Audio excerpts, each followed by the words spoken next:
distincts.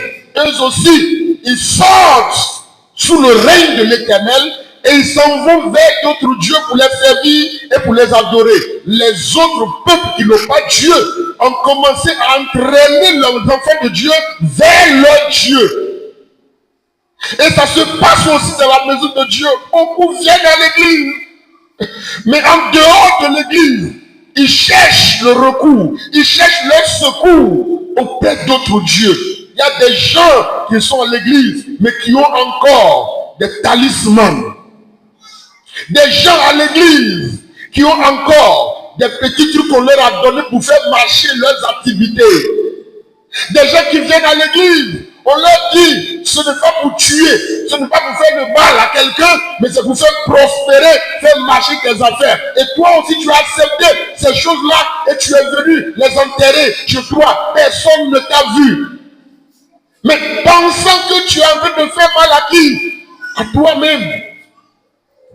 Parce qu'on ne peut pas se détourner de l'eau vive, l'eau qui coule sans arrêt, et aller se tourner vers les citernes crevassées qui n'arrivent même pas à contenir de l'eau.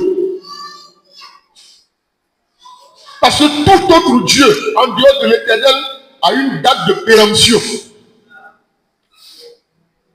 Seul l'Éternel est éternel.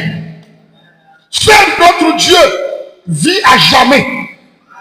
Les autres dieux là, vous allez entendre, on a parlé d'un tel, il est fort, il est puissant, il a beaucoup de fétiches, mais laissez les années passer. À un moment donné, vous allez dire, il a vieilli, il est mort, les fétiches là c'est fini. Le délai est arrivé et c'est anéanti. Ce sont des dieux qui ne peuvent pas sauver vraiment. Mais des gens sont à l'église, comme au temps de Samuel, se tourner encore vers ces dieux-là pour les aider en cachette. Ils font croire aux gens qu'ils sont chrétiens. Ils viennent à l'église, mais ils ont encore des petits trucs en bas de leur lit. Ils ont encore des petits trucs autour de leur taille. Ils ont encore des petits trucs quelque part. Le matin avant de sortir, on leur dit de prononcer des paroles sur des choses qui sentent. Les fétiches n'ont jamais une bonne odeur. C'est toujours une odeur nauséabonde.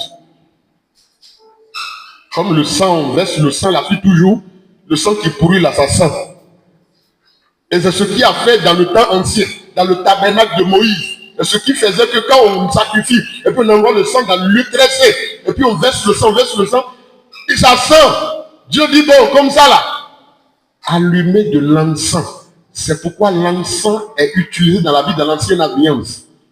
Allumer de l'encens pour que la fumée de l'encens couvre l'odeur du sang pourri dans le sein des saints. C'est ça nos parents là ont gardé aujourd'hui. Où est ta tabernacle aujourd'hui? Est-ce qu'on tue l'animal aujourd'hui? Bon, ça c'est une parenthèse, c'est ça. Amen. Si vous voyez les cousins qui brûlent l'encens, demandez là où c'est.